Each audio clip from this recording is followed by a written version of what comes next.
31. The Assyrian tablets and other inscriptions. With the expansion of the British Empire in the 19th century, British and European archaeologists could explore the Near East in earnest. They found thousands of Mesopotamian inscriptions, and these inscriptions showed that the Assyrians, called the Israelites, Cimmerians.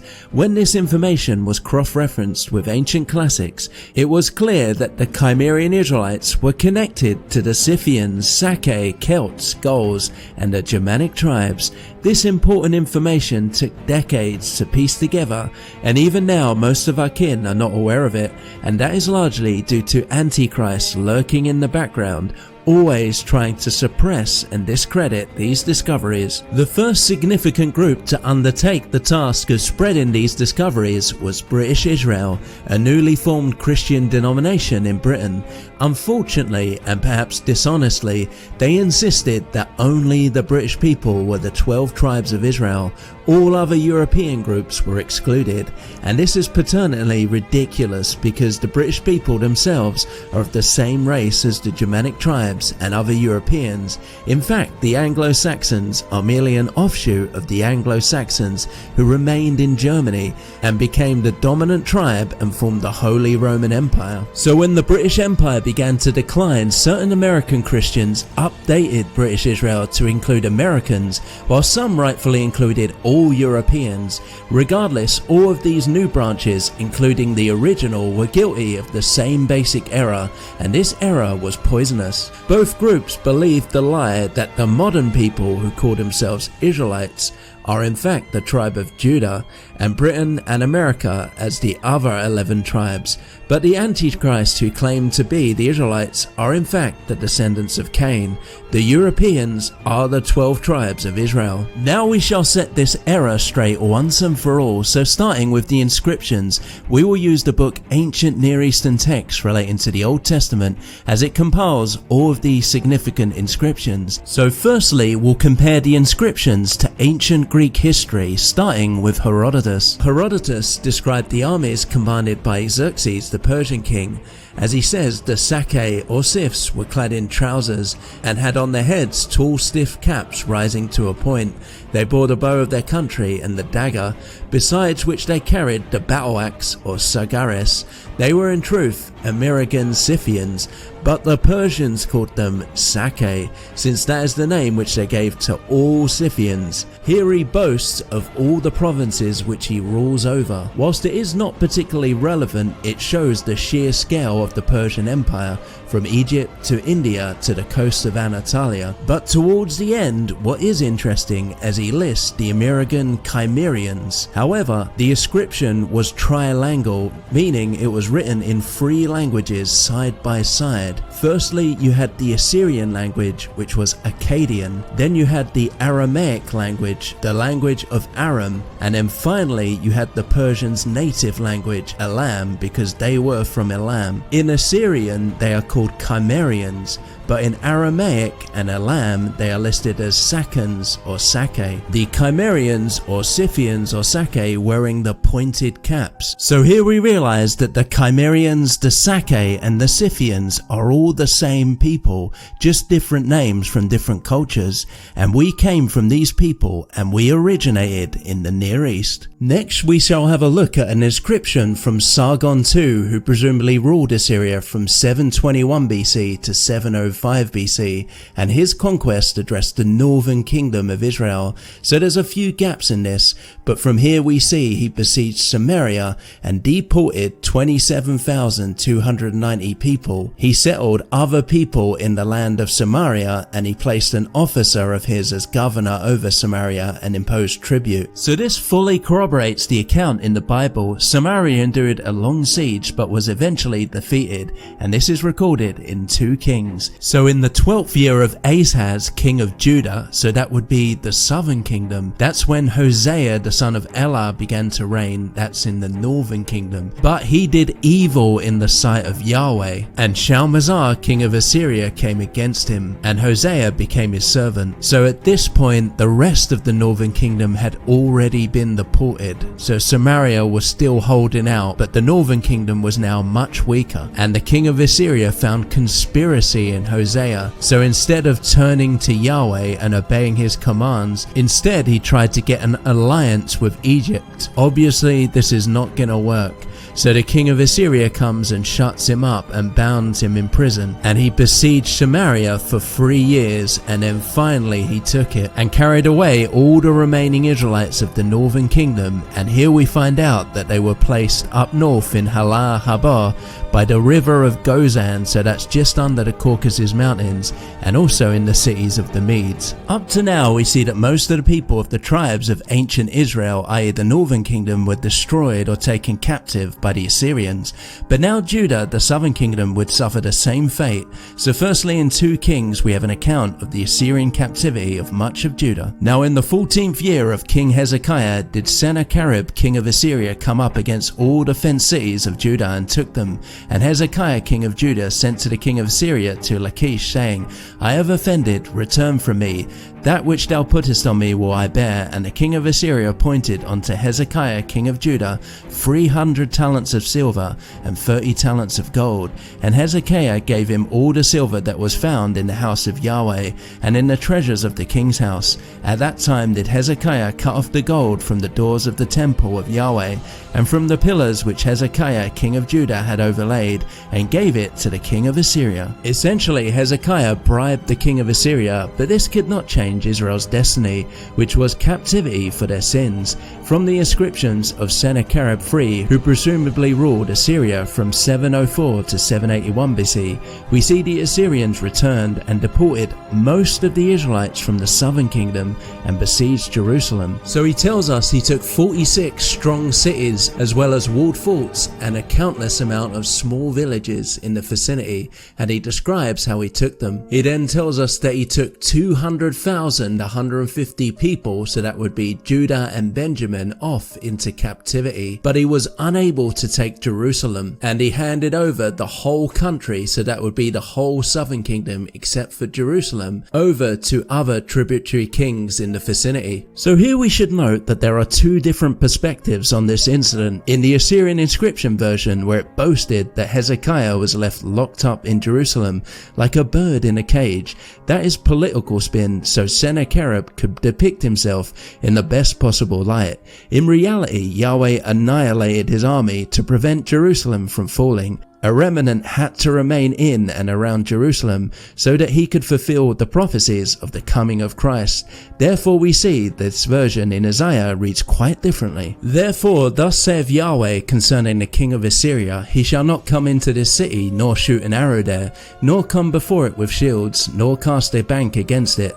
By the way that he came, by the same shall he return, and shall not come into this city, saith Yahweh. For I will defend this city to save it for my own sake, and for my servant David's sake. Then the angel of Yahweh went forth and smote in the camp of Assyrians 185,000, and when they arose early in the morning, behold, they were all dead corpses. So Sennacherib king of Assyria departed, and went and returned, and dwelt at Nineveh. And it came to pass, as he was worshipping in the house of Nisroch his god, that Adram-melech and Sharezer his son smote him with the sword, and they escaped into the lands of Armenia, and Esarhaddon his son reigned in his stead. So overall the Assyrians record that they had taken at least a few 100,000 people of Judah into captivity, but they were prevented from taking Jerusalem. Thus all 12 tribes of Israel were taken into the Assyrian captivity, except for the population of Jerusalem, which was likely quite large. Unfortunately, the term 10 tribes continued to get used for the Assyrian deportations, and the term 2 tribes continued to be used in reference to those who remained in Jerusalem. That is not the case. People from all 12 tribes went into captivity, but gradually the remainder in Jerusalem spread back into the Judean countryside before they were finally taken captive by the Babylonians just over 100 years later. The Assyrian inscriptions prove that all events recorded in the Bible really did happen. The Bible is not a fairy tale. It's not historical fiction as the Antichrist tried to make us believe. It is real and all about us, the Europeans. 32. The historian Josephus and where he locates the lost tribes. The ancient historian Flavius Josephus was a Judean and a Pharisee. He also served as a general within the Judean armies in their fight against Rome. He was born after Christ and was alive to experience the destruction of Jerusalem in 70 AD. He wrote several books that are highly valuable to us today and give us much insight. Firstly, he fills in the gap between the Maccabees and the coming of Christ.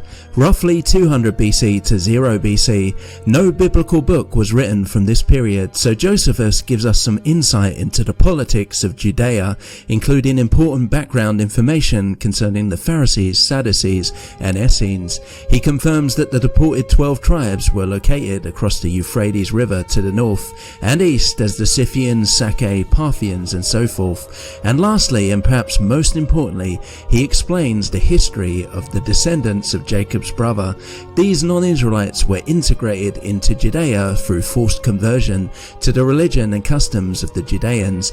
Eventually, the real Judeans would become Christians and lose their Israelite identity, but the descendants of Jacob's brother would ultimately always reject Christianity and from then on falsely claim to be the real Judeans. Eventually, over the years, their name changed. Originally, they claimed to be only the tribe of Judah, but now they claim to be all 12 Israelite tribes, and they continue this lie to this day. Of the Pharisees, Sadducees, and Essene sects, only the Essenes required their members to be racially pure Israelites, or as Josephus puts it, Judeans by birth. Since Josephus was of the tribe of Levi, he was accepted into the Essenes for a few years.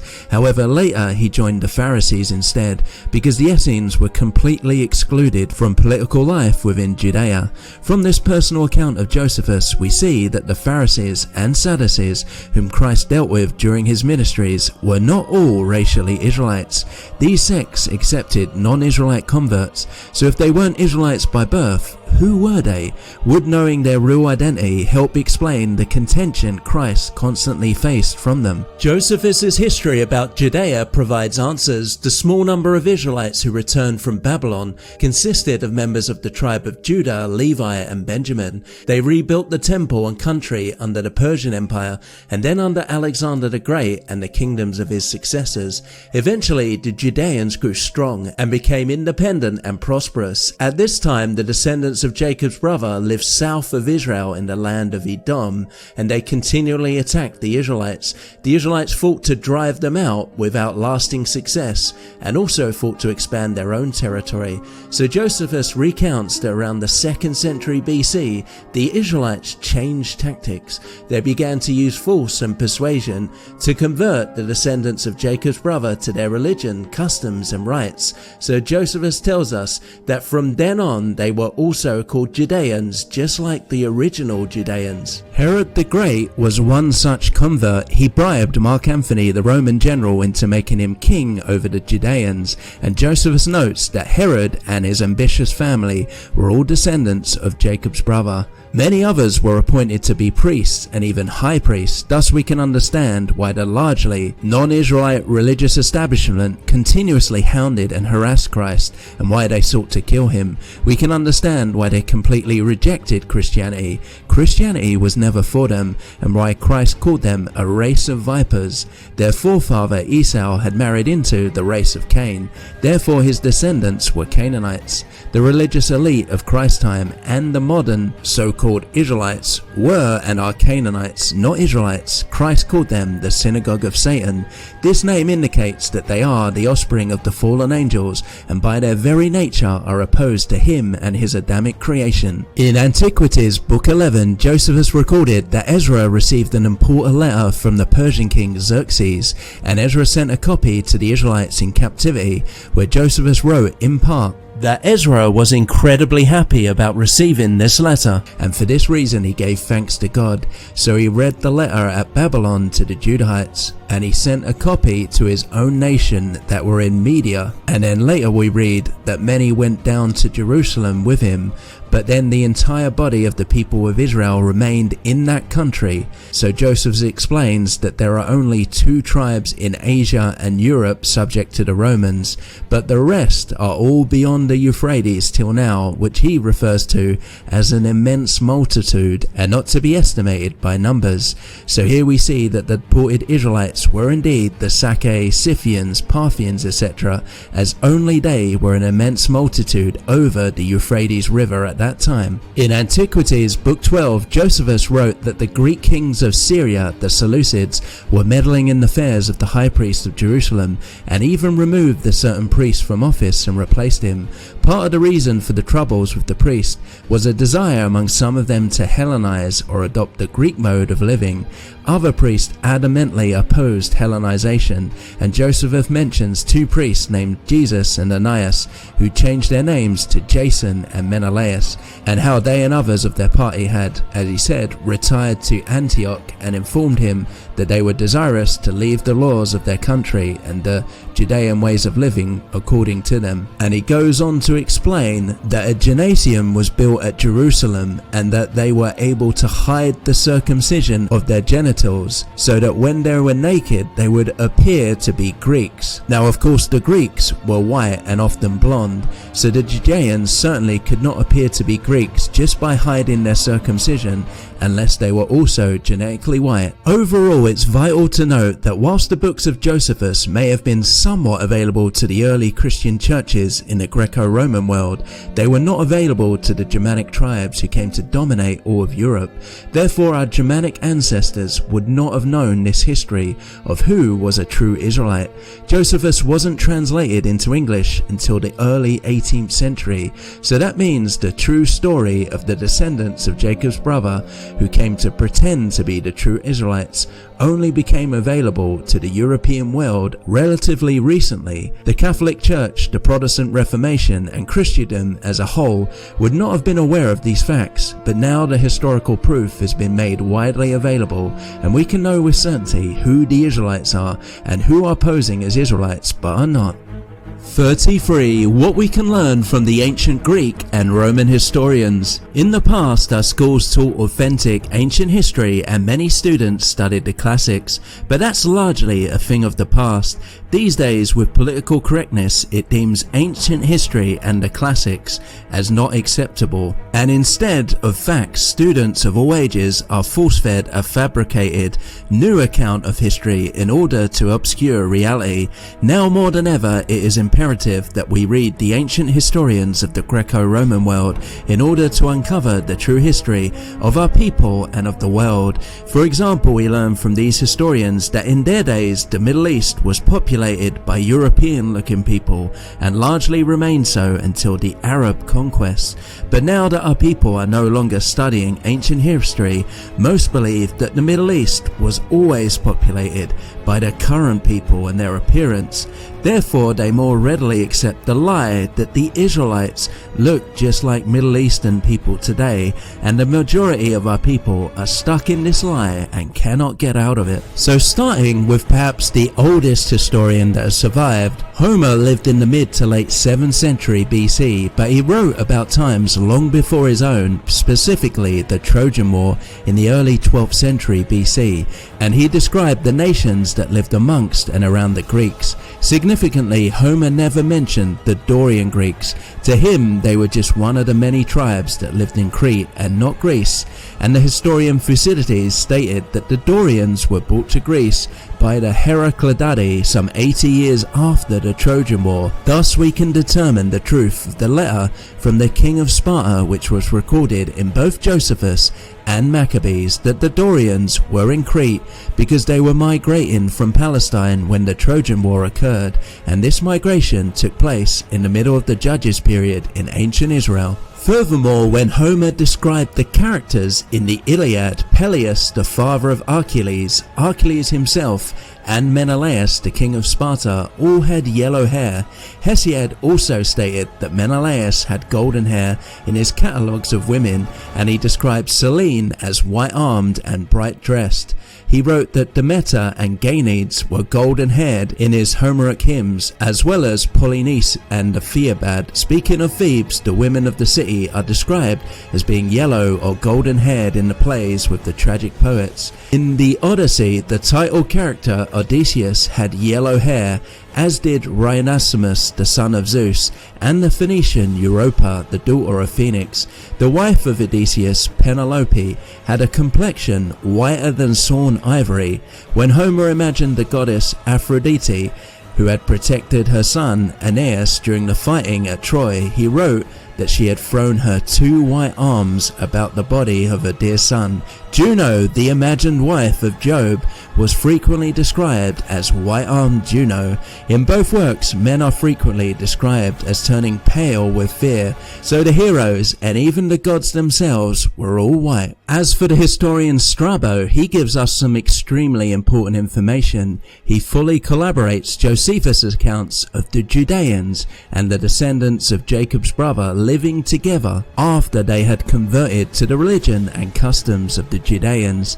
Even after their large-scale conversion, they lost their old name and became known as Judeans as well, and even Wikipedia admits this. Elsewhere, Strabo marveled that in Alexandria mixed races of people lived together in one city. From his reaction, we can assume that that phenomenon must have been rare in the ancient world. Speaking of Memphis in Egypt, he states that the city is large and populous. It ranks next to Alexandria, and like that place, is inhabited by mixed races of people. Now, since Strabo never remarked about this anywhere else in other descriptions of cities, this must have been specific to Egypt during his time, as even the historian Polybus had also attested. Strabo was also baffled that certain Syrians were referred to as white Syrians, and he commented sarcastically, as if there are any black ones. So if there were no non-white Syrians, then there are also no non-white Israelites. The biblical histories of Israel and Syria were inseparable,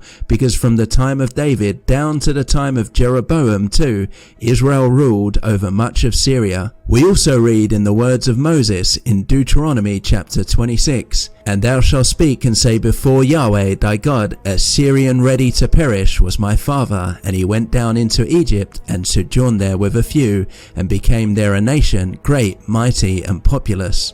So understanding this, Abraham's kindred were originally from Pandaram in the northern westernmost parts of Syria, where Isaac and Jacob got their wives. Likewise, if the Phoenicians in Greece were blonde, then the Phoenicians of Carthage must have been blonde as well, and therefore the Phoenicians of Phoenicia in Palestine were blonde, because the only mongrelized cities known to Strabo were in Egypt.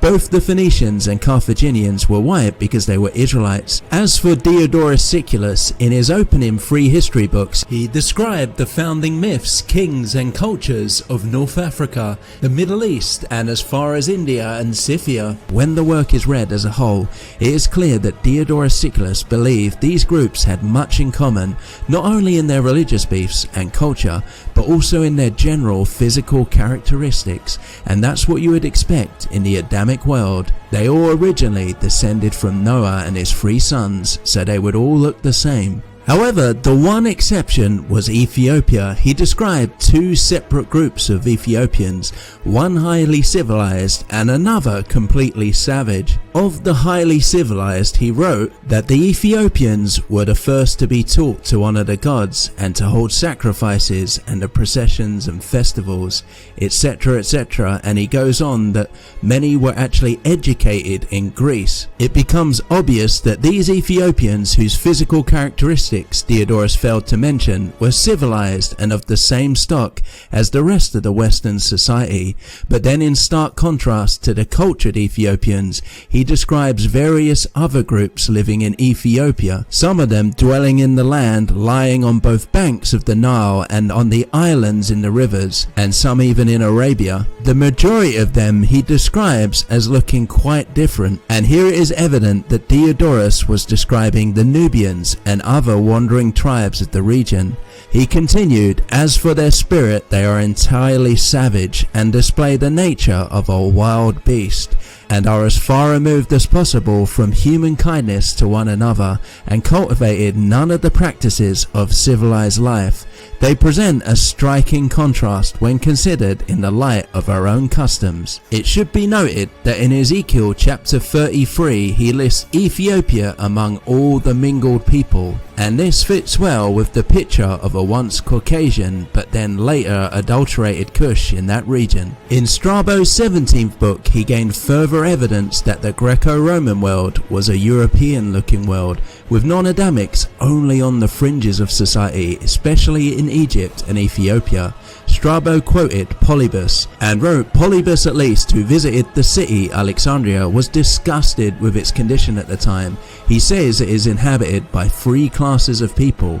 First, the native Egyptians, an acute and civilized race. Secondly, by the mercenaries, a numerous, rough and uncultivated set, it being an ancient practice there to maintain a foreign armed force, with owing to the weakness of the kings, had learned rather to rule than to obey.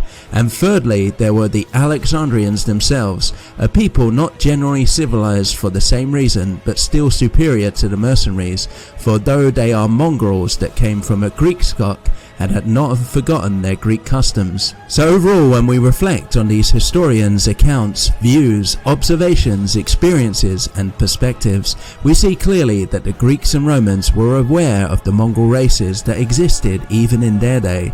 At that time, these mixed people were confined to the far fringes of society, particularly in Egypt, Ethiopia and Arabia, but that would change. For example, the white Macedonians ruled and temporarily revived the great Egypt civilizations after Alexander's conquest, but they eventually became intermixed with the native Egyptians, and these native Egyptians, who originally were Adamics, had been mongrelized earlier by the Nubian invasions. Thus Egypt was doomed. And in the centuries that followed, more Adamic nations were mongrelized due to the Arab conquest, and these nations followed Egypt's fate. So we can learn all these facts and cautionary lessons from the ancient historians. No wonder they're not taught anymore. 34. Daniel's beast empires and where they ruled. The prophet Daniel gave an astonishing prophecy about the empires that would succeed Nebuchadnezzar, the king of Babylon. The very last empire would be the Germanic tribes, the Israelites, and they would inherit the world. Nowhere in the Old Testament is history foretold in such a clear manner.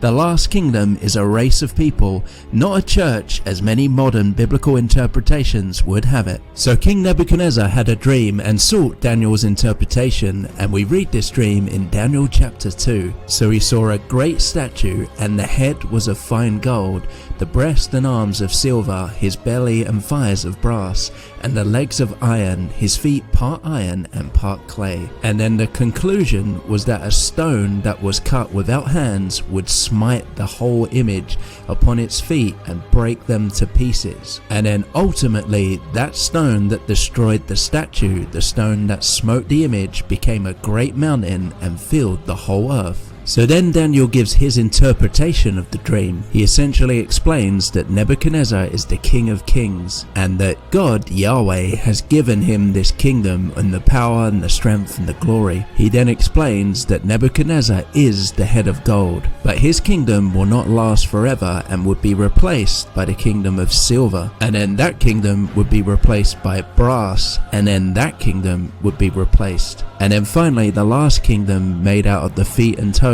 would be replaced by the rock carved out from the mountain, and that kingdom is guaranteed to last forever. So firstly, for context, we need to look at Daniel's statement where he says, "Wheresoever the children of men dwell." The word for men here is not Adam, which refers specifically to the Adamic race. The word is Enosh, which means to men more generally. Evidently, not all the nations this beast would rule were Adamic. Then the prophecy states, "shall bear rule over all the earth," meaning that the scope of the rule is nevertheless limited to the Adamic world, not literally the whole world. The toes of the fourth part of the beast will crumble, because they shall mingle themselves with the seed of men. Here the word for men is once again Enosh. Hence we see that iron and clay represent two different types of men, Adamic and non-Adamic. The non-Adamic Enosh were the descendants of the Nephilim, the Kenites, Rephaim, Canaanites, and other mixed peoples. Now, since Nebuchadnezzar was the head of gold, then the other three parts of the beast kingdoms which would rise after him were the empires that succeeded him. The silver breast and arms were the Medo-Persian Empire, 2 arms for 2 tribes, which conquered and replaced Babylon. The brass belly and fires were the empires of Alexander, which conquered and replaced Persia. And the iron feet were the Roman Empire. Rome eventually split into 2 capitals, hence the 2 legs. The capitals were Rome in the west and Constantinople in the east. So when Rome fell, the Byzantine part was strong and the Roman part was weak. The 10 toes represent the 10 senatorial provinces of the Roman people during the time of the empire. In these provinces, action taken by the emperor had to be approved by the Roman Senate, because those provinces belonged to the Roman people. All other provinces were imperial provinces controlled exclusively by the emperor, as they had been conquered by the emperors. When Rome fell, the 10 toes crumbled, but much of the rest of the empire remained intact for longer under the Byzantines and the Germanic tribes. So for many centuries, apologists for Roman Catholic Church have offered misinterpretations in order to make the church itself the fifth empire or kingdom. But throughout the Bible, only the children of Israel were promised a new kingdom that would ultimately destroy and supplant the beast empires. The Roman Catholic Church did not destroy those empires, and certainly did not destroy the Western Roman Empire. Rather, the Catholic Church itself was a product of the Roman Empire itself. When we look for who contributed to and ultimately brought down and about the fall of Rome, we only see the Germanic tribes. These are the so-called Huns, the Goths, the Vandals, and others were indeed the stone cut out of the mountain without hands, which break in pieces the iron, the brass, the clay, the silver, and the gold. So only the Germanic people, and not the Roman Church, could be the fifth and last kingdom of Daniel's interpretation. One by one, the extremity and scope of the empires were gradually shifting west with each successive kingdom, and this was the result of the children of Israel gradually migrating westwards, whilst at the same time the other Adamic nations were gradually being mixed out of existence. Thus the Adamic world was moving wherever the children of Israel went, which was to Europe. The progression of empires westward went like this. Babylon ruled over the Middle East, Persia ruled the Middle East and Anatolia, whilst Alexander ruled Greece and the East. Rome ruled all of Europe and only parts of the East, and finally the Germanic tribes ruled only in Europe, and later they ruled the entire world. So overall, these empires never ruled any majority non-white nations. They did not rule over Africa, China, primitive America, and so on. At Rome's greatest extent during the time of Trajan in the early 2nd century, Rome ruled in Africa, but seldom more than a few hundred miles inland, so it is absurd to think that any non-Europeans were included in the statement that these empires would rule wheresoever the children of men dwell. Only white nations were the object of this prophecy, and these empires never ruled over other races. Furthermore, where it says, "in the days of these kings," we see the Germanic tribes migrating into Western Europe from the east in large numbers, and centuries later they would become known as Christendom. Taken together, all of these circumstances prove that our ancestors' identity is the people of God. We are Daniel's last kingdom that would become a great mountain and fill the whole earth. History proves that those predictions were fulfilled only by the European Israelites. 35. Jeremiah's reunion of Israel and Judah under the New Covenant. In the Old Testament, there are many promises and prophecies over and over again where Yahweh spoke of his intention to regather the dispersed Israelites. Israel and Judah were to be reunited. This regathering is also called the New Covenant in Jeremiah chapter 31, where he says, "Behold, the days come, saith Yahweh, that I will make a new covenant with the house of Israel and with the house of Judah, not according to the covenant that I made with their fathers in the day that I took them by the hand to bring them out of the land of Egypt, which my covenant they break, although I was a husband unto them, saith Yahweh. But this shall be the covenant that I will make with the house of Israel after those days, saith Yahweh.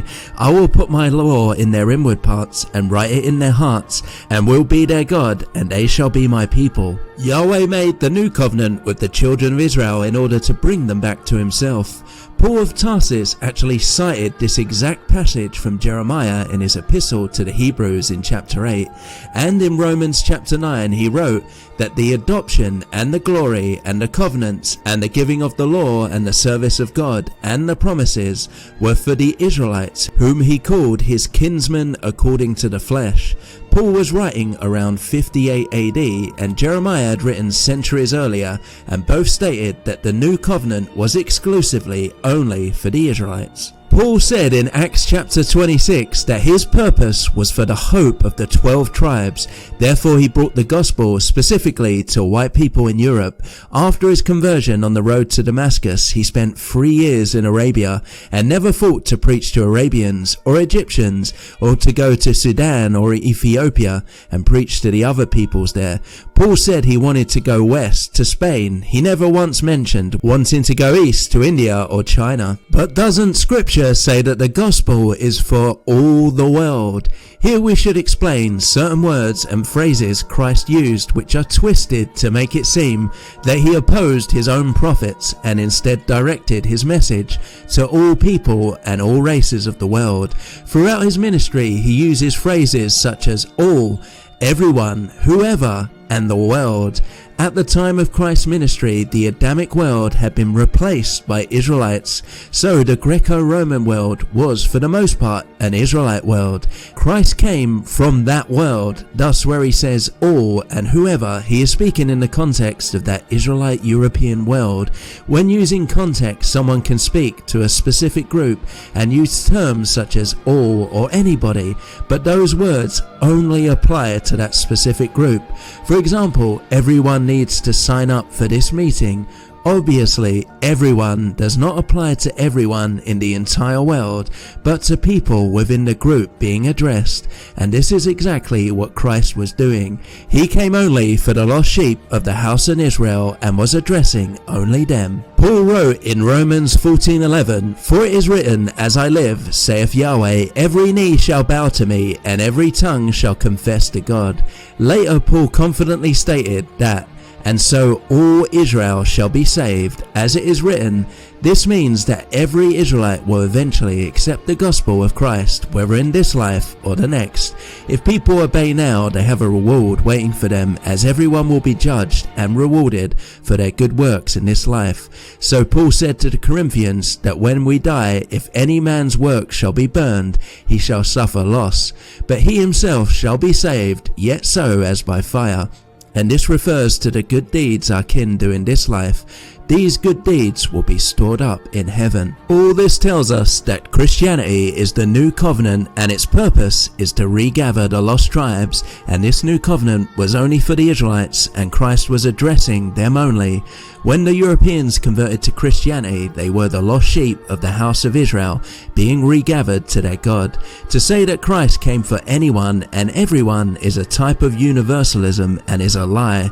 Universalism does not gather the lost sheep, rather it scatters them.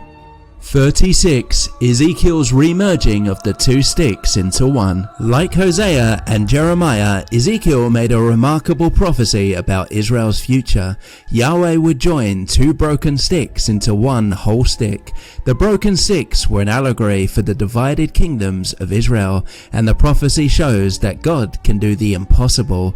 A mere man can't break a stick in two and then seamlessly join them together again, but Yahweh promised to rejoin the two two broken sticks of Israel and Judah, the northern kingdom and the southern kingdom, back together in one stick, and this would include all the dispersed Israelites from all the tribes, and this one stick represents Christendom.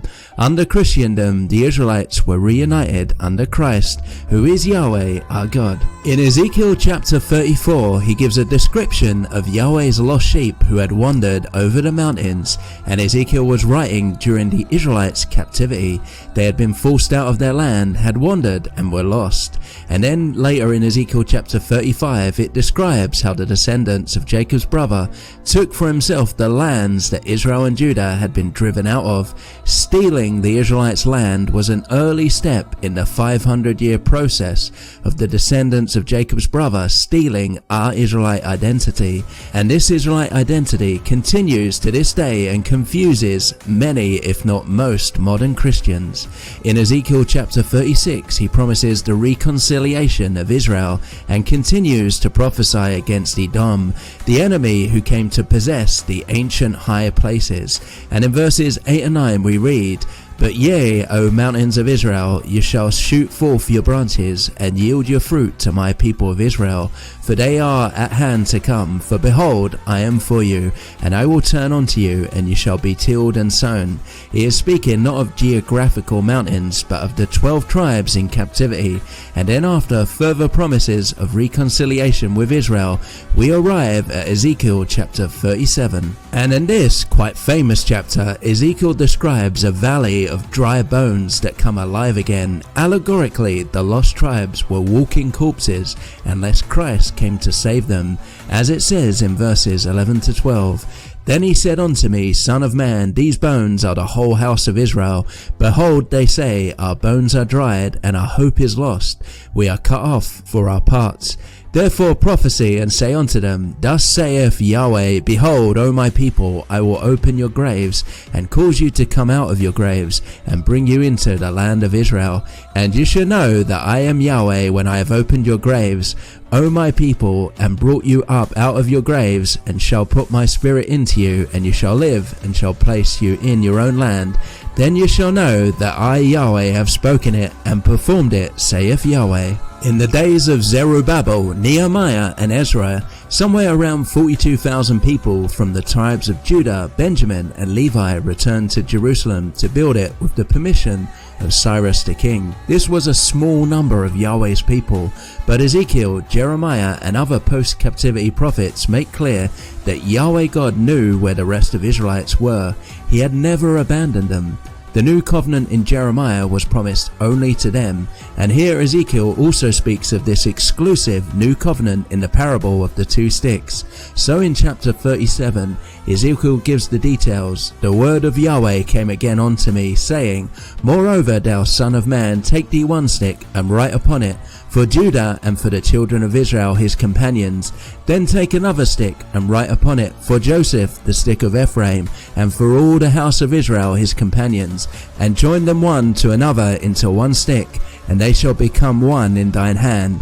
And when the children of Israel shall speak unto thee, saying, Wilt thou now show us what thou meanest by these? Say it unto them, Thus saith Yahweh God, Behold, I will take the stick of Joseph, which is in the hand of Ephraim, and the tribes of Israel his fellows, and will put them with him, even with the stick of Judah, and make them one stick.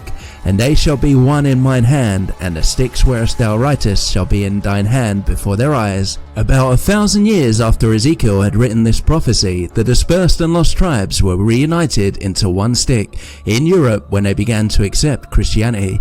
Even though these European tribes had many wars with one another throughout history, they were nevertheless all Christians united in Christ, and were collectively known as Christendom.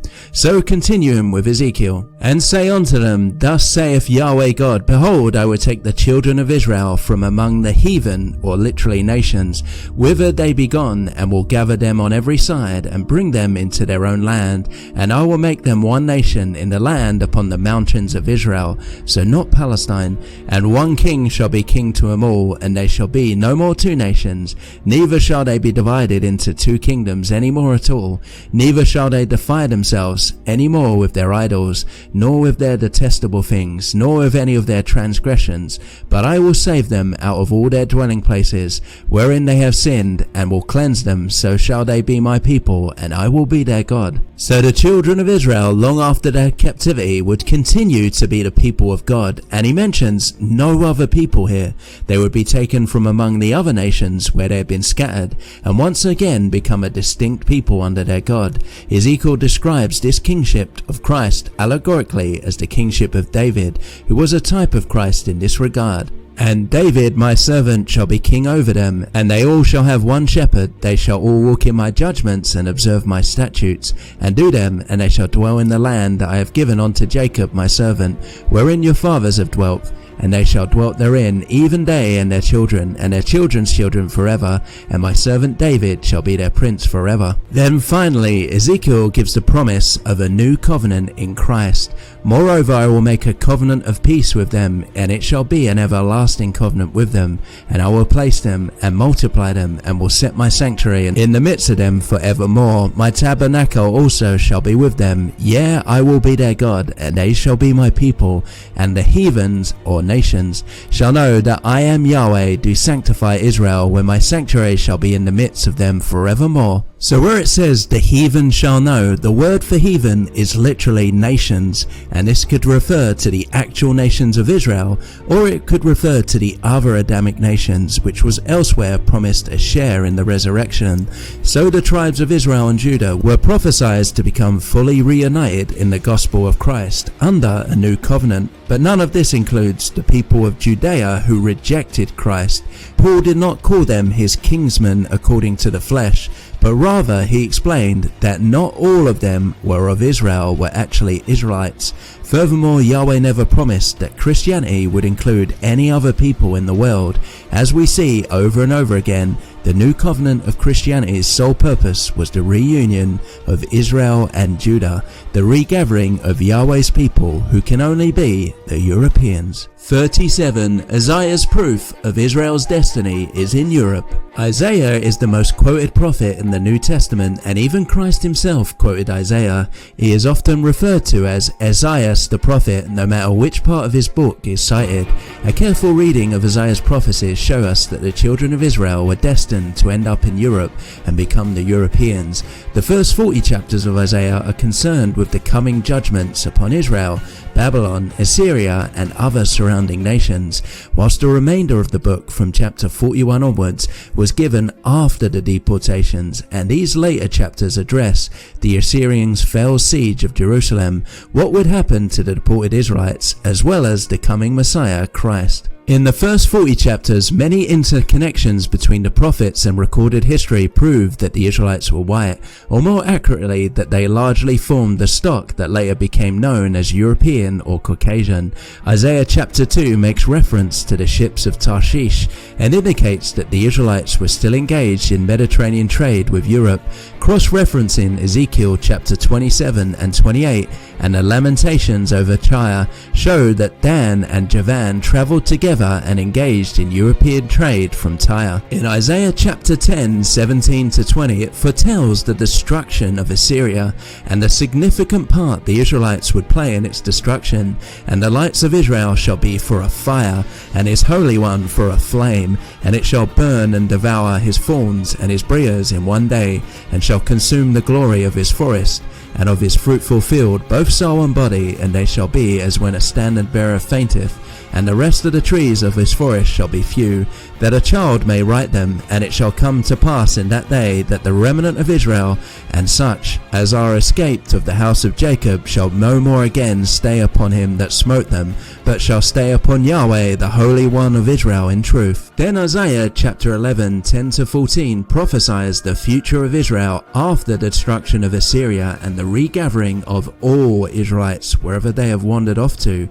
And in that day there shall be a root of Jesse, which shall stand for an ensign of the people. To it shall the nations seek, and his rest shall be glorious. And it shall come to pass in that day that Yahweh shall set his hand again, the second time, to recover the remnant of his people, which shall be left from Assyria, and from Egypt, and from Paphros, and from Cush, and from Elam, and from Shinar, and from Hamath, and from the islands of the sea. And he shall set upon an ensign for the nations, and shall assemble the outcast of Israel, and gather together the dispersed of Judah from the four corners of the earth. The envy also of Ephraim shall depart, and the adversaries of Judah shall be cut off. Ephraim shall not envy Judah, and Judah shall not vex Ephraim, and they shall fly upon the shoulders of the Philistines towards the west, and they shall spoil them of the east together. They shall lay their hand upon Edom and Moab, and the children of Ammon shall obey them. In that same chapter, verse 16, an important reference is made of the Israelites of both captivities. These were the Israelites who came out of the Exodus but didn't go with Moses, i.e. the Danaans and Trojans, as well as the Israelites who were deported by the Assyrians much later. And there shall be a highway for the remnant of his people, which shall be left from Assyria, like as it was to Israel in the day that he came out of the land of Egypt. Okay, so Nineveh fell in 612 BC, and the other cities of Assyria were destroyed by a coalition of Persians, Medes, Babylonians, and the Qumri or Cimmerians, who in some records are also called Sake or Scythians, but are the same people. Modern historians often severely try to play down the part of the Cimmerian Scythians played in this defeat of Assyria, or that they claim that the Cimmerians and Scythians came down from the north to attack Assyria. After the Assyrian Empire fell, many of the Cimmerians did not remain in Mesopotamia or Anatolia, but travelled west through Phrygia and Lydia in Anatolia and sacked cities of the Greeks before crossing the Bosphorus into ancient Thrace. And these Cimmerians were the Qumri of the Assyrian inscriptions. No records exist of any other dark-looking people taking part in the destruction of Nineveh. The Cimmerian Scythians must be the Israelites of Isaiah's prophecy, who would ultimately destroy the Assyrian Empire, which also confirms the archaeology revealing the origin of the Qumri, as well as the testimony of Josephus. In Isaiah chapter 13, 4, 5 and 17 we read a prophecy about the coming destruction of Babylon and the rise of the Medo-Persian Empire.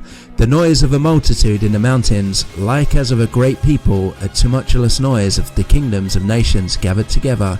Yahweh of hosts mustereth the host of the battle. They come for a far country, from the end of heaven, even Yahweh, and the weapons of his indignation to destroy the whole land.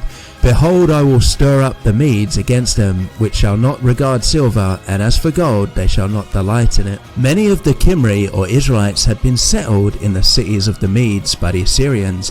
As Assyrian power declined in the late 7th and early 6th centuries BC, the Persians became subject to the Medes, but under Cyrus the situation was reversed and the Persians became the dominant partner. But many of the former Israelites called Qumri or Kimmeroi and also Sake or Scythians remained in Media and Persia long enough to fight in the armies of the empire, to serve in the failed invasion of Greece, and eventually a portion of them called the Parthians arose and dominated and ruled the empire. Finally, in Isaiah chapter 14, 1-2, we read that the Israelites would eventually become the dominant power. For Yahweh will have mercy upon Jacob, and will yet choose Israel, and set them in their own land, and the strangers shall be joined with them, and they shall cleave to the house of Jacob, and the people shall take them, and bring them to their place, and the house of Israel shall possess them in the land of Yahweh for servants and handmaids, and they shall take them captives, whom captives they were, and they shall rule over their oppressors. So when the children of Israel were deported by the Assyrians, the Medes and the Persians who were subject to them would have been part of their armies. So later, when the Qumri or Kimmeroi had migrated into Europe over the ensuing centuries, Diodorus Siculus explains that the Scythians had taken people of the Medes and Assyrians and forcefully replanted them on the Black Sea and along the Tanais River, which feeds it from the north. So the biblical prophecies, and especially those of Isaiah, put together with the classical histories, describe the beginning of the formation of modern Europe and the Germanic people, as well as the Western Western Slavs, since the summations are often identified with them. And now moving on to the second part, Isaiah chapter 41, 1-4. Here he proclaims a future prophecy of the coming of Christ, but speaks as though it has already happened, and it also refers to the ultimate destination of the deported Israelites. Keep silence before me, O islands, and let the people renew their strength. Let them come near, let them speak, let us come near together in judgment. Who raised up the righteous man from the east, called him to his foot, gave the nations before him, and made him rule over kings. He gave them as dust to his sword, and as a driven stubble to his bow. He pursued them, and has passed safely, even by the way that he had not gone with his feet. Who have wrought and done, calling the generations from the beginning. I, Yahweh, the first, and with the last, I am he. So Christ was called to come to his people from the east. Christianity was brought to Europe from the east, and the apostles travelled to the lost sheep of the 12 tribes from Palestine and to the north and west. In other words, the Israelites were in Europe already. How else do we know that these islands are in the west, or islands could be translated as coastlands? Because Isaiah chapter 11:14, for example, speaks of the Israelites and says, "But they shall fly upon the shoulders of the Philistines toward the west." However, the Septuagint says ships and not shoulders. But much more explicitly, at the very end of Isaiah, Yahweh tells us exactly where he would send the Israelites of the Assyrian captivity. For I know their works and their faults, and it shall come that I will gather all nations and tongues, and they shall come and see my glory. And I will set a sign among them, and I will send those that escape them unto the nations, to Tarshish, Pul, and Lud, that draw the bow, to Tubal and Javan, to the isles afar off, that have not heard my fame, neither have seen my glory, and they shall declare my glory among the nations. All of those places can be identified, except perhaps for Paul. Paul only appears elsewhere as the name of an Assyrian king, which would make sense as the Israelites destroyed Assyria. Lud is the Lydians of Anatolia, but also in northern Italy, where they were called Etruscans in later history. Tubal was a Japhethite tribe originally on the Black Sea near the Caucasus Mountains, but later, along with Meshech, driven north through the Caucasus into what is now Russia by the Scythians. Javan is the Ionian Greeks of Attica and Athens, but they also had settlements along the Danube River and Marseille. Finally, Tarshish is Tarsus on the Mediterranean coast of Spain. Thus we see that within 300 years after Isaiah wrote, the Cimmerians and Scythians began appearing in and overrunning all of these places in western Anatolia, all around the Black Sea, Greece, northern Italy and Spain. So either we imagine that half of the Europe was overrun by non-white looking people sometime after Isaiah had written these prophecies of the Israelite destiny, or we can realize that the Israelites were the Germanic Cimmerians and Scythians, who were also called Sake, whose migrations into Europe were recorded by the Greeks and who were later called Galatahi, and by the Romans, Gauls and Germans. They were the ones who fulfilled Isaiah's prophecy about the destiny of Israel in Europe. 38. Daniel's Messiah timeline and the destruction of Jerusalem. Daniel gave the only messianic prophecy where there is explicitly a mention of a Messiah. Furthermore, he gave a precise dating of his coming, but also the impending destruction of Jerusalem, which would shortly follow after. And here Daniel very clearly states that the people of the prince, meaning the people of Christ, would be responsible for the destruction of Jerusalem, which can only be the Romans, who did destroy Jerusalem in 70 AD. The Antichrists always make up excuses to get around this. Anything but the Europeans are the Israelites. A crucial part of reading this prophecy of Daniel is that we realize the ultimate purpose of the coming of the Messiah, why Christ had to come and what for.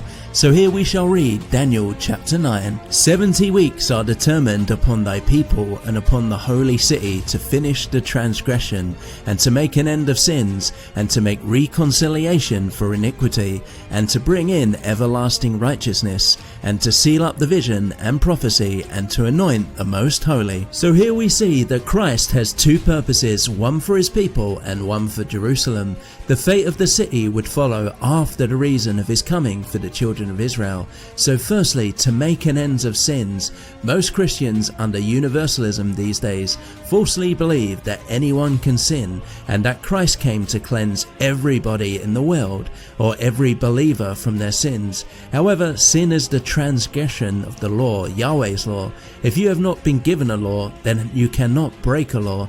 Only the Israelites were ever given the law. Therefore it should be obvious that Christ only came to cleanse the Israelites from breaking his laws, which he gave solely to his people. Christ was the final sacrifice to cleanse the sins of his people, and he was the husband who released his wife from the penalty of death. Therefore you cannot squeeze other people in here. As for to make reconciliation for iniquity, the transgression of the law is the reason why the children of Israel were cast off into captivity and divorced by Yahweh.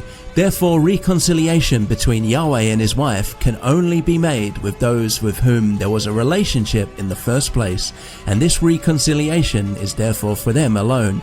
How can another people be reconciled to Christ, to Yahweh, if they never had a relationship with him in the first place? As Christ himself explained, addressing the great day, the resurrection, to non-Adamics he'll say, "And then I shall profess to them, that never have I known you. Depart from me, those who are working at lawlessness." He only knew the children of Israel. To bring in everlasting righteousness is what Yahweh had promised Israel in the words of other prophets. So for example, in Jeremiah, shortly after that promise of a new covenant, he says, "And I will cleanse them from all their iniquity, whereby they have sinned against me, and I will pardon all their iniquities, whereby they have sinned, and whereby they have transgressed against me." And another example is in Isaiah, "But Israel shall be saved in Yahweh with an everlasting salvation. You shall not be ashamed, nor confounded world without end. I have spoken in secret in a dark place of the earth. I have said not unto the seed of Jacob, seek ye me in vain. I, Yahweh, speak righteousness. I declare things that are right. Assemble yourselves and come, draw near together, ye that are escaped of the nations. They have no knowledge that set up the wood of their graven image and pray unto a God that cannot save." The phrase here, "ye that are escaped to the nation," refers to the children of Israel who had survived the captivities and migrated out of the places to which they were forcibly resettled. And then a little later, "Look upon me and you be saved, all the ends of the earth." That's the children of Israel were to be scattered to the ends of the earth. "For I am God, and there is none else." And then finally, "In Yahweh shall all the seed of Israel be justified and shall glory." Next, to seal up the vision and the prophecy, with the coming of the Christ there would be no more prophets, as the prophecy is sealed. So Paul explained in the opening verses of the epistle to the Hebrews that in times past God communicated through the prophets, but now he speaks through the Son. And lastly, to anoint the Most Holy. Most Christians would instantly imagine this must be Christ, but he is actually referring to his people, the Israelites. The blood of Christ anointed his people and cleansed them. Thus the Most Holy is his people, the European Israelites. So overall, Daniel is connecting to this coming Messiah the promises of reconciliation and justification made to the children of Israel, which are found in the earlier prophets. Daniel spells out the precise purpose of the Messiah, and no other purpose can be attributed to him if it is not spelled out in the prophets, as Christ himself had said that he came not to destroy the prophets, but to fulfill the things which they had said. Therefore you cannot say that Christ came to gather all other people of the world together, or Christ came for anyone who believes in him. And now concerning the time when the Messiah would appear and the fate of the city. So after explaining Jerusalem would be built up, and after 62 weeks shall the Messiah be cut off, and not for himself, and the people of the prince that shall come shall destroy the city and the sanctuary, and the end thereof shall be with a flood, and unto the end of the war desolations are determined. Mainstream commentators are completely deceived and try to make this prince of the people who would destroy the city a separate prince from the Messiah the prince, which defies the natural meaning of the passage as well as the practical use of grammar. They are the same prince, and there is yet further evidence that the Romans were amongst his people, as history can demonstrate, and as the epistle of Paul of Tarsus to the Romans proves in many ways. So now to finish Daniel, "And he shall confirm the covenant with many for 1 week, And in the midst of the week he shall cause the sacrifice and the oblation to cease, and for the overspreading of abominations he shall make it desolate, even until the consummation, and that determined shall be poured upon the desolate. As Christ told his adversaries, behold, your house is left unto you desolate. And we have another verification of Daniel and of his purpose, and the city was destroyed along with perhaps 500,000. That's what Tacitus says, but as many as 1.1 million according to Josephus in the Judean wars with the Romans. So Daniel's prophecy happened exactly how it is written, therefore the purpose of the Messiah is also exactly how it is written. Christ only came for Israel, and the Europeans are those people. 39 minor prophets show that Yahweh only deals with Israel. There are 12 minor prophets in the Bible which were during the kingdom period of ancient Israel. Generally they give short-term prophecies focusing on the sins of Israel and the impending punishment that will befall them. However, there were also many prophecies which would befall Israel at a much later time in the future, and it should become clear that Yahweh is exclusively focused on the children of Israel, whom he chastises to correct, whilst other surrounding nations he takes vengeance on whenever they cross Israel, his beloved wife. Thus we can see that Yahweh is only ever concerned with the fate of his people, and realizing that the later prophecies are still only dealing with Israel and that the Europeans only fulfill them, we realize the Europeans are the Israelites, and to Yahweh nobody else matters. Jonah was the earliest of the minor prophets. He was commanded to go to Nineveh in Assyria, but instead tried to jump on a ship to Europe, Tarshish, which is in Spain, to escape his obligation. At the time, the Assyrian Empire was just beginning its expansion into Syria, and perhaps a few decades or so later, the Assyrians would begin to invade Israel and Judah. Hosea prophesied from the perspective of Yahweh being the husband to his wife Israel, so we learn that the deportations are actually Yahweh divorcing his wife, but that Yahweh promises an eventual reconciliation or a remarriage one day in the future. Although he divorced all of Israel, all 12 tribes, he kept Jerusalem still to himself. Therefore we understand that Yahweh in the flesh, as Christ, was still married to the Israelites in Jerusalem and spread his gospel amongst the real true Israelites there. Then once he died, he being the husband freed his wife, all of Israel, including all of the rest of the 12 tribes he had divorced, and who were now scattered primarily in Europe. This way he could remarry them all, and this is the day we Christians all look forward to in the eventual supper of the Lamb described towards the end of Revelation. And here we see that Yahweh is exclusively only dealing with Israel. There are no other wives. There is only a remarriage with the same wife. The European Christians must be the same Israelites he divorced. Amos prophesies the captivities of Israel and the desolation of all the surrounding nations. So here we see that Yahweh, as the vengeful husband, will destroy all those that did evil to his wife, the children of Israel. Although he always promises mercy to the children of Israel, we also get a confirmation that the deported Israelites did indeed go to the north in Amos 5:27. Therefore I will cause you to go into captivity beyond Damascus, saith Yahweh. The Israelites did not go to Africa or sail to the Americas or disappear into the Himalayas. They went to the cities of the Medes, where they became the Sake, Scythians, and many other names who migrated to Europe. Micah prophesies that although the Israelites were being deported and thus were being brought down low, they would eventually go stronger and stronger once again, ultimately to destroy their captors, such as in Micah 5:4, and he shall stand and feed in the strength of Yahweh, in the majesty of the name of Yahweh his God, and they shall abide, for now shall he be great unto the ends of the earth, and this man shall be the peace, when the Assyrian shall come into our land, and when he shall tread in our palaces, then shall we raise against him 7 shepherds, and 8 principal men, and they shall waste the land of Assyria with the sword, and the land of Nimrod in the entrances thereof. Thus shall he deliver us from the Assyrians, when he cometh into our land, and when he treadeth within our borders. And then we read a little further on, and the remnant of Jacob shall be among the nations in the midst of many people, as a lion among the beasts of the forest, as a young lion among the flocks of sheep, who if he go through, both treadeth down and teareth in pieces, and none can deliver.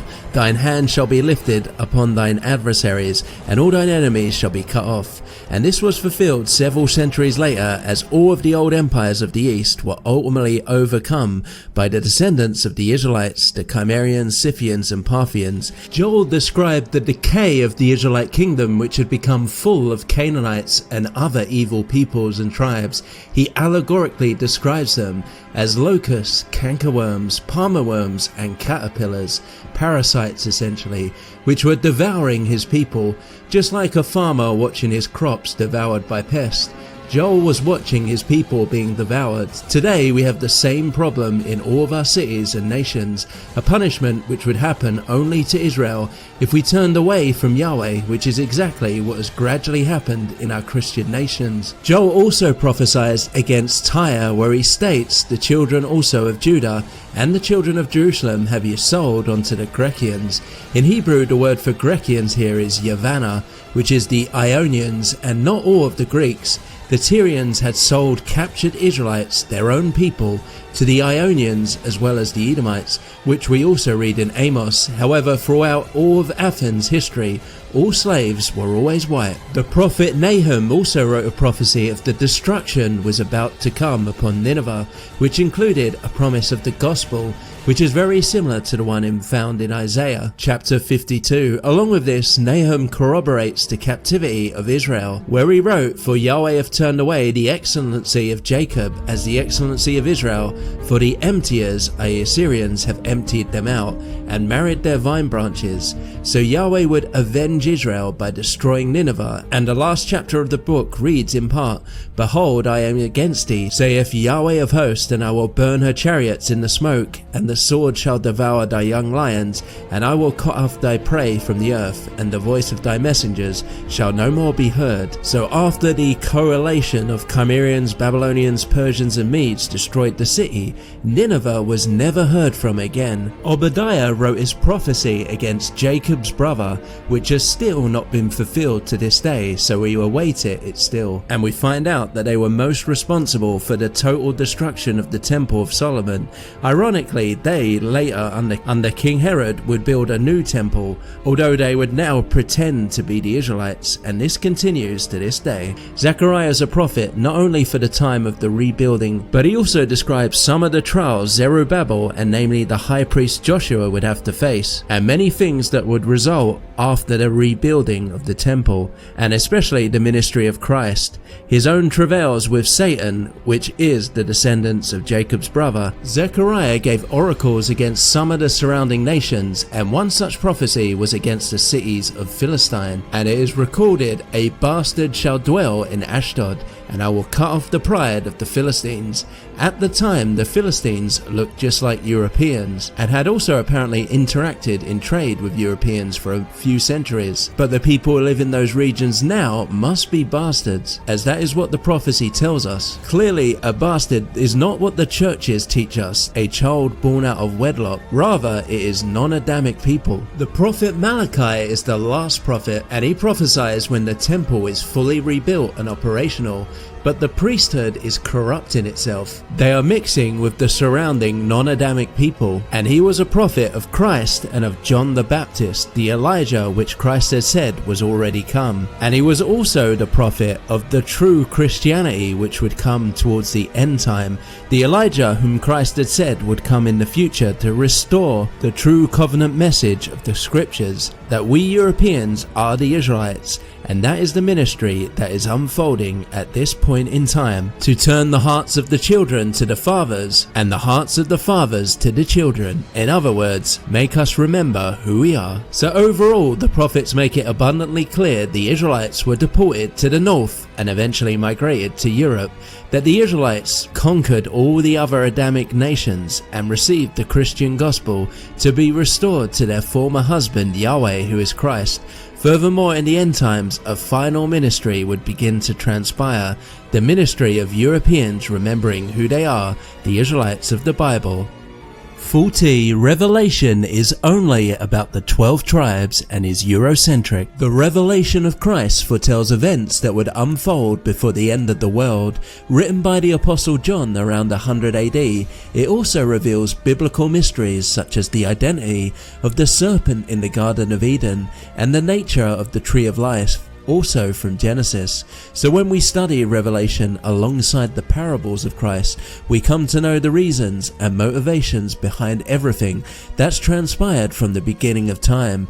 Once we understand the marital relationship between Yahweh and the Israelites, we realize that the woman in Revelation is the Israelites, but Yahweh had divorced his people, so she is no longer referred to as the wife, but as the woman. Whatever happened to the woman in Revelation would happen to the European Israelites. The revelation begins with Christ's messages and warnings to the 7 churches. Whilst these churches did exist, they were used as a type for all Israelites then and thereafter for all time. Simply put, the Israelites are the 7 churches. These churches represent what type of Christians we are and how we go about our lives. Understanding the Greek meanings of the names of the churches reveals how Christ sees us. 5 of the churches are criticized and 2 are not. The 2 not criticized are Philadelphia and Smyrna. Smyrna means anointed and Philadelphia means brotherly love. These names refer to Europeans who realize that they are the anointed Israelites and or those who have brotherly love and affection for their own kin. Christ specifically warns Smyrna and Philadelphia that Satan will surely come after them. Satan's goal would be to prevent us Europeans from learning our true identity and also from building the kingdom of God through brotherly love for our kin. The other 5 churches are criticized. Firstly, Ephesus. The name can mean appetite or desirable and represents Christians who leave true Christianity for an easier, more appetizing, filtered down version. Next is Pergamon. Pergamon generally meant fortress because it was the name of an ancient fortress within Troy.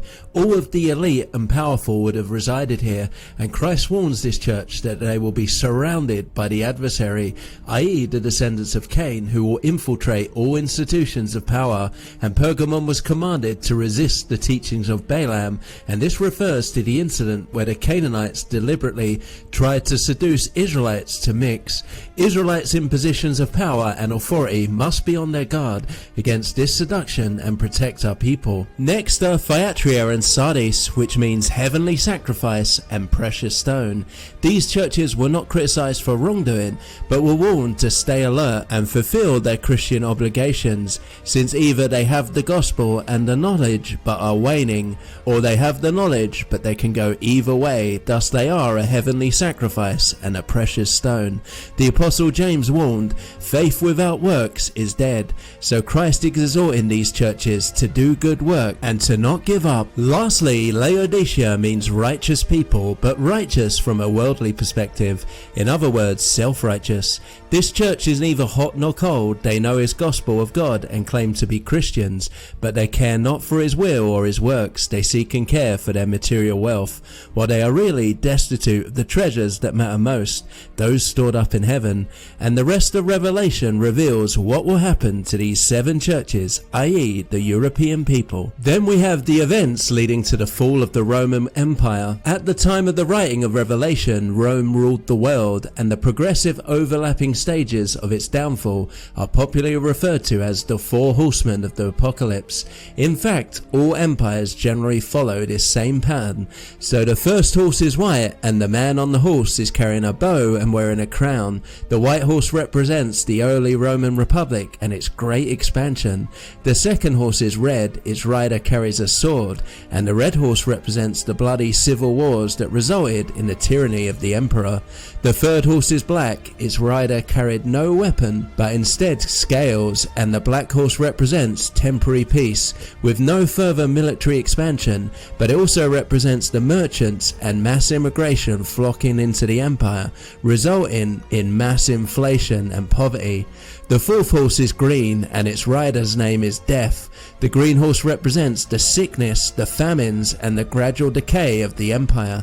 These 4 horsemen reveal that it is inevitable that the merchants and their usury will come to dominate, that mixing will decimate the native population, and that the empire will begin to crumble. Then there is a great persecution of Christians, and these martyrs cry out for vengeance upon the empire.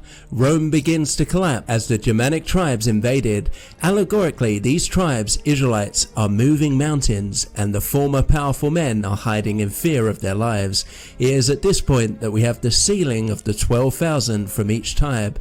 This guarantees all 12 tribes will survive. Once again, since the Germanic tribes came to dominate the former Roman Empire and Europe, this prophecy must refer to the Germanic tribes and not believers or whatever garbage modern churches teach. The innumerable multitude mentioned next are those who went through the tribulation, and only the Israelites were ever destined to go through that. The tribulation started with the Assyrian deportations roughly 740 BC and would be a 7 times punishment of 360 years. Therefore, for 2,520 years, the Israelites lived under tyrannies as punishment for their sins, and this timeline brings us up to the beginning of the revolutions in Europe, roughly 1780 AD, which may have freed us, but we are now far worse off as we are in the time of Jacob's trouble, and we have been duped into throwing off the yoke of the nobility and kings, who are our own race, and we've become slaves to the descendants of Cain under the guise of democracy.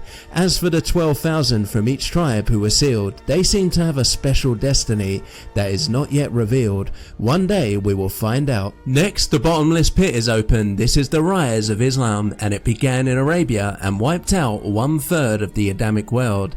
They are described as locusts with the power to sting for 5 months. If a day is a year in prophecy, then 5 months of 30 days are 150 years. The conquest took the Middle East and North Africa, which were former Adamic nations, and the conquest even encroached into Europe. Thus 1/3 of the Adamic world was wiped out, as the assaults lasted 150 years, just as the revelations predicted. The conquest then fizzled out and were largely stopped by Charles Martel in the Battle of Tours in France. However, another wave of conquest came, this time the Turks, who had now converted to Islam. They invaded from across the Euphrates River. Their wars against Europe would last longer, an hour and a day and a month and a year, which works out to be 391 days or years in prophecy. The crossings started around 1062 AD, and Constantinople fell in 1453, around 391 years later, although the wars would continue after the fall of Constantinople. Here we should see what Yahweh sees as a destructive force wiping out our people, the body of Christ, through conquest and mixing. Next we have the opening of the little book, which can only be the Bible. Mass printing of the Bible led to the common people having access to the scriptures, and this was a gradual process over the centuries, which the Catholic Church slowly becoming more tyrannical and eventually forbidding anyone from translating the Bible upon penalty of death. And this led to the rising of the Protestant Reformation and splitting away from the Catholic Church. Here Christ's 2 witnesses are revealed, who can only be Israel and Judah. They stood up and died in the name of Christ and his gospel, thus being his witnesses, testifying that he is true. Primarily Germany, the Holy Roman Empire, and Britain stood up, and the rest of Europe followed.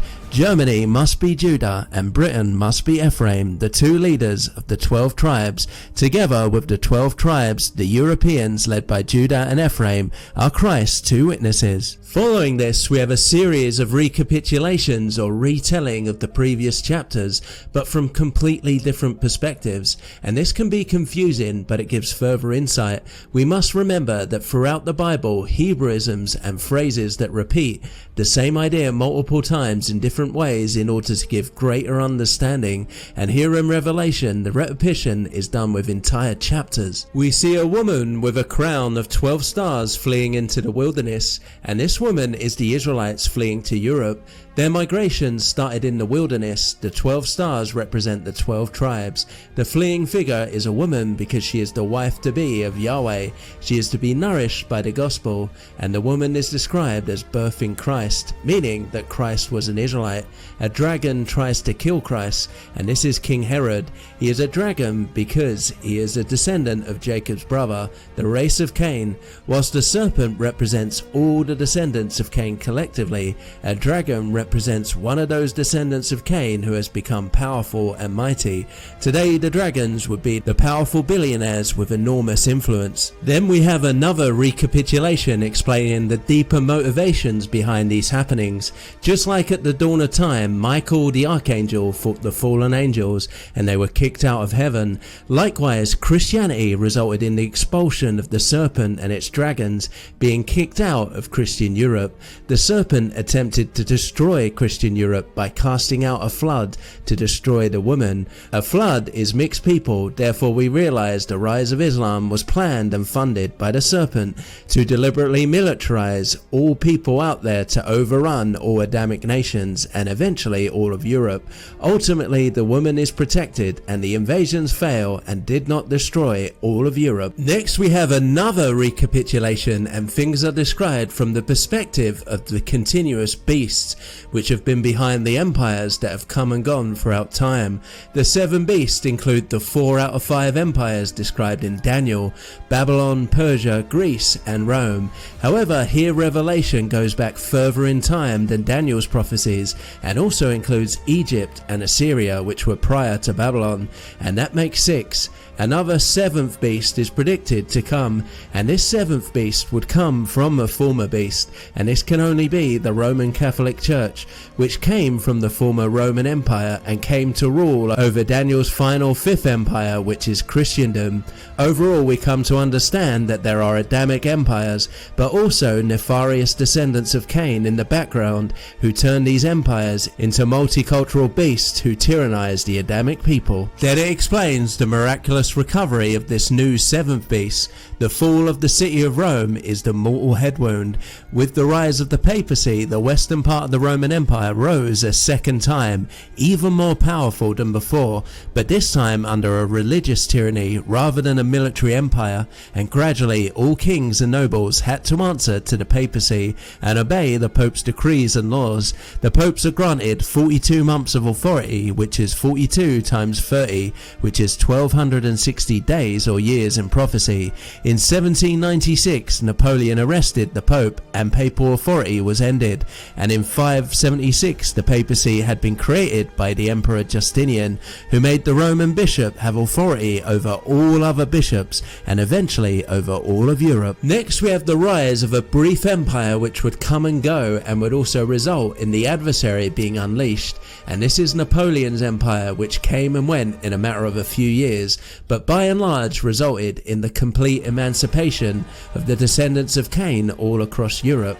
Although they were always infiltrating in the background and manipulating the kings and nobles, they did so by stealth. From this point on, they could finally openly hold positions and quickly came to dominate our people. Amidst all of this, there came from the mouths of the dragon, the beast and the false prophet 3 unclean spirits appearing like frogs. As previously stated, the dragons are the King Herods of the day, the rich descendants of Cain behind the scene. The beast is their political power, and the false prophet is the counterfeit Israelites. Practically speaking, they are all one evil entity working together.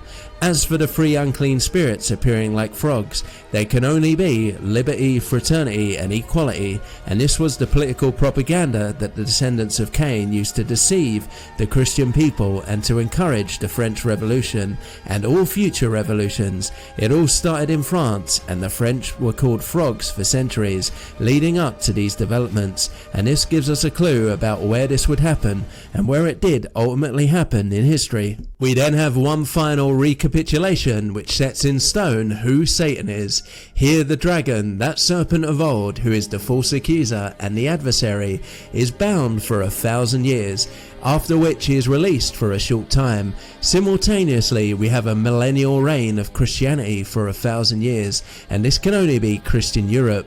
Europe or Christendom was virtually fully Christianized under the reign of Charlemagne and his Holy Roman Empire. He forced most of the remaining pagans in Europe to convert from around 800 AD, and Christendom lasted till around 1800 AD when Europe became liberal. During this time, the descendants of Cain were barred barred from holding any public office, and in many cases were forcibly separated from Christians, and this lasted until Napoleon emancipated them and made them equal citizens around 1800 AD, and this was Satan being bound in a pit for 1,000 years and then released. It is then explained that this is the first restoration, as finally the divorced Israelites who had been scattered and wandered to Europe were reunited and restored to their God through Christ, and they are guaranteed 1,000 years of Christianity.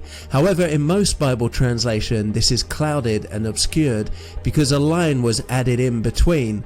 The rest of the dead did not come to life until the 1,000 years were completed, and this is the first restoration. Instead, this second phrase is often translated as this is the first resurrection, and this line is not in any of the older manuscripts and is in error.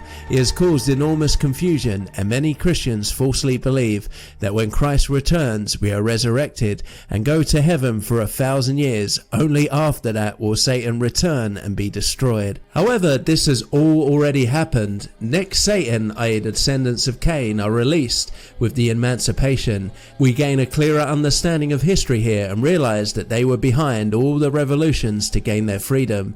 It is then explained that they will spread across the world to deceive all nations and begin amassing all the other people to mass migrate and swarm into Christian nations. Is this not exactly what is happening and has been happening to our nations for at least several decades now? Finally, we are told it will all fail and we will prevail with Christ. The book of life is opened and only those written in it have a resurrection. The book of life is the Bible, which is the story of the Adamic people. If you're not Adamic, you're not written in the book of life.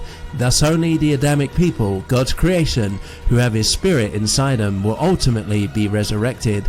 Death and Hades are destroyed as the Adamic race is restored to its once glorious state before Adam fell, and therefore Hades is no longer needed to store the dead until the time of the resurrection. We then have heaven coming down to earth, and there is no longer a sea.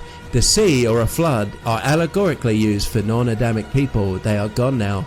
A new Jerusalem appears. However, the Israelites are now this city, and Christ is the temple within. It has 12 gates, one for each tribe. We have a description of the river of life, which can only be the gospel of Christ, and the tree of life, which is Christ and his Adamic race. The tree of life has survived from the beginning, where it is first mentioned in Genesis, but the tree of knowledge of good and evil is not mentioned and is no longer found. This is because the enemies of Christ have been destroyed. Christ prevails and saves his people, the Israelites, as he promised. Thus, in conclusion, once we have a true understanding of the revelation, we can see it is exclusively about us, the European people. It is a continuation of the Israelites from the Old Testament in their new home in Europe under the sway of the Roman Empire, and what would happen to them from then on. Since every prophecy and revelation has been fulfilled and is written with several still to be fulfilled, we know that Yahweh's word and promises are all true. He will one day return to save us, and we should strive to obey his commandments and love our people. The enemy is trying to destroy us, but we will prevail in the end.